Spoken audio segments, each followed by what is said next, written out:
안녕하세요. 백상호 목사입니다. 오늘은 9월 26일 금요일 아침입니다. 오늘도 신실한 마음으로 하나님의 말씀과 함께 하루를 시작하는 여러분 모두에게 크신 하나님의 넘치는 은혜가 하루 종일 함께 하시기를 바랍니다. 지금 저는 또 예수원은 도서관에서 여러분을 만나고 있습니다. 오늘 점심 식사하고 이제 서울로 돌아가게 되겠습니다. 이곳에서 주님과 함께 머무르면서 제 속사람도 새로워지고 또 어떻게 더 건강한 목회를 해야 할지 마음으로 또 다짐을 하면서 이제 오늘 내려가려고 합니다. 오늘 하나님의 말씀은 역대하 9장 13절부터 31절까지의 말씀인데요. 오늘 본문은 솔로몬의 남은 이제 치적에 관한 이야기를 하고 있고, 솔로몬이 마침내 40년 동안 왕위에 있어서 나라를 통치하다가 그가 죽고 그의 아들 르호보암이 뒤를 이어 왕이 됐다는 이야기로 오늘 본문 9장을 마치고 있는데요. 솔로몬이 통치하고 있는 동안에 이스라엘 왕국은 아주 가장 부유한 그런 나라를 이루었습니다. 그것이 나라 전체의 부유함이었는지 솔로몬 자신의 부유함이었는지 좀 더 살펴볼 필요가 있지만, 본문에 언급한 내용을 한번 잠깐 좀 볼까요? 솔로몬의 세입금의 무게가 금 666달란트요. 그가 세금으로 받아들인 금이 이 모양 저 모양으로 금 666달란트니 대단히 많은 양의 금을 세입금으로 거두어들인 것입니다.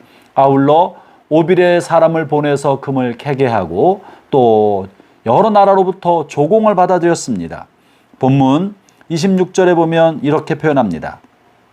솔로몬이 유브라데 강부터 블레셋 땅과 애굽 지경까지 모든 왕을 다스렸으며 왕이 예루살렘에서 은을 돌같이 흔하게 하고 백향목을 평지에 뽕나무같이 많이 하였더라. 솔로몬을 위하여 애굽과 각국에서 말들을 가져왔더라.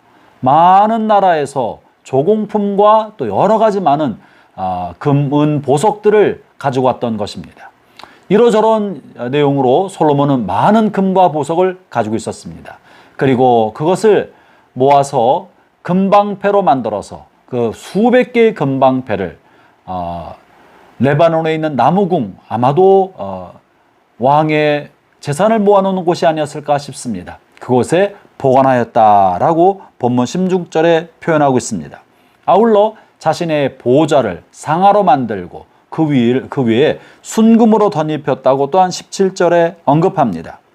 아울러 또한 20절에서는요, 솔로몬 왕이 마시는 그릇은 다 금이요 레바논 나무 궁의 그릇도 다 순금이라. 솔로몬 시대의 은을 귀히 여기지 아니함은. 솔로몬이 쓰는 모든 그릇은 다 금이었다고 합니다. 금 보좌에 앉아서 금 그릇으로 밥을 먹고 또 술을 마시고 물을 마시고, 또한 아울러 자신을 위해 지은 레바논 창고 궁에 헤아릴 수 없이 많은 금괴, 금방패는 금괴 아니겠습니까? 거대한 금방패, 금괴 덩어리로 금을 쌓아두고 있었던 것입니다. 솔로몬은 하나님의 은혜로 부귀와 영화와 헤아릴 수 없는 많은 재산을 가지고 누렸습니다. 이것을 표현할 때 22절처럼 표현합니다. 솔로몬 왕의 재산과 지혜가 천하의 모든 왕들보다 큰지라. 솔로몬 지혜도 탁월했을 뿐 아니라 재물의 양도 많았다고 묘사하고 있습니다. 그리고 그는 많은 건축을 하였습니다. 그리고 그가 40년 동안 통치하다가 그 아들 르호보암에게 왕위를 물려주게 되었는데요. 아들 르호보암 때는 어떤 일이 벌어질까요? 내일 본문 10장에 이제는 나타나는데, 오늘 본문처럼 솔로몬이 그저 큰 부를 누리고 이것이 자기 개인의 부가 아니라 백성들을 부유하게 만들고 윤택한 삶을 살게 만들어서 나라 전체가 부강하게 되었다면 매우 좋았으련만, 무슨 연고인지 솔로몬 아들 르호보암 때 사람들 사이에 분란이 일어나서 내일 본문에 나오지만 아버지 솔로몬이 자신에게 지었던 노역과 세금이 무거워서 더 이상 감당할 수 없으니 이것을 낮추어주면 끝까지 충성하겠습니다 라고 요구를 합니다. 아울러 느바세 아들 여로보암은 솔로몬 시대에 솔로몬에게 미움을 받아 애굽으로 도망갔다고 말하는데, 아마도 그리고는 다시 돌아와서 르호보암에게 이 같은 요청을 한 거예요. 노역과 세금을 줄여주십시오. 아마도 솔로몬 때에도 이 같은 말을 하지 않았나 싶습니다. 솔로몬이 이런 충고를 받아들이지 아니하고 그를 어떻게 보면 잡으려 했기 때문에 여로보암은 애굽으로 망명을 갔던 것 아닌가 생각이 됩니다. 본문은 무엇을 말해줍니까? 결국 그래서 여로보암을 따르는 많은 사람들이 르호보암이 이런 노역과 세금을 줄여주지 않았기 때문에 반란을 일으켜서 나라의 12개 중에 10개를 떼어서 북이스라엘로 만들어서 나라가 분열되게 된 것입니다. 결국은 솔로몬 시대에 누렸던 부귀와 영화와 엄청나게 많은 부는 국민들에게 돌아가지 않고 솔로몬 자신의 영화와 부귀만을 위해서 사용된 것이 아닌가 하는 큰 아쉬움을 갖게 되는 것입니다. 사랑하는 형제자매 여러분, 오늘 본문의 솔로몬의 부귀와 영화를 통하여 우리는 매우 중요한 교훈을 받아야 합니다. 하나님이 그에게 축복해 주셔서 부귀와 영화와 성공을 누리게 하였고 주변의 어떤 사람들보다도 더 큰 성공을 누리게 주셨습니다. 그러나 그것이 자기 자신만을 위해 사용될 때, 그리고 사용될 때 그것에 대한 반발을 하는 사람들이 생기고 그것이 오래가지 못하고 아들 때 패망의 원인이 됐다는 사실을 잊으면 안 됩니다. 하나님 우리에게 주신 모든 부와 성공과 모든 재능은 그 사람 혼자 누리게 하기 위함이 아니었습니다. 하나님께서 설마 솔로몬 혼자 누리라고 셀 수 없이 많을 만한 금을 주셨겠습니까?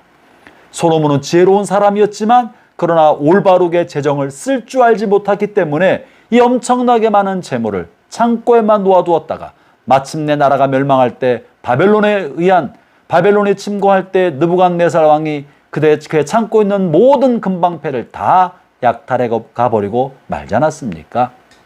솔로몬은 마땅히 자신이 얻은 모든 부를, 자신의 재산을 가난하고 궁핍한 사람들에게 돌려주고 백성의 가난을 타개하고 세금을 줄여주고 나라 전체의 물질 문명의 발전을 위하여 사용했어야 되는데 창고에만 금괴로 모아두고 있었고 자기만을 위한 상아 보좌와 금 그릇으로 삼아 썼기 때문에 그의 다음 때 큰 반란을 일으키고 문제를 일으키고 결국 패망의 원인이 되고 말았다는 사실을 잊으면 안 됩니다.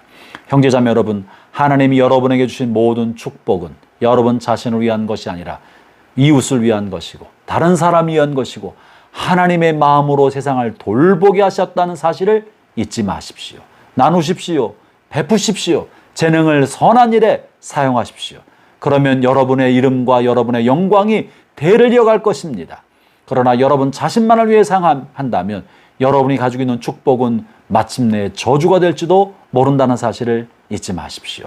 하나님의 은혜가 오늘도 여러분과 함께 하시기를 바랍니다. 기도하겠습니다. 하나님 아버지 감사합니다. 주님께서 우리에게 많은 복을 주셨습니다. 받은 복을 세어보면서 감사할 줄 알게 해주시고 또한 이것을 이제는 나누고 베풀고 다른 사람을 위한 선한 도구로 쓸 수 있는 올바르게 쓸 수 있는 지혜와 용기를 가질 수 있게 하여 주옵소서. 예수님 이름으로 기도합니다. 아멘.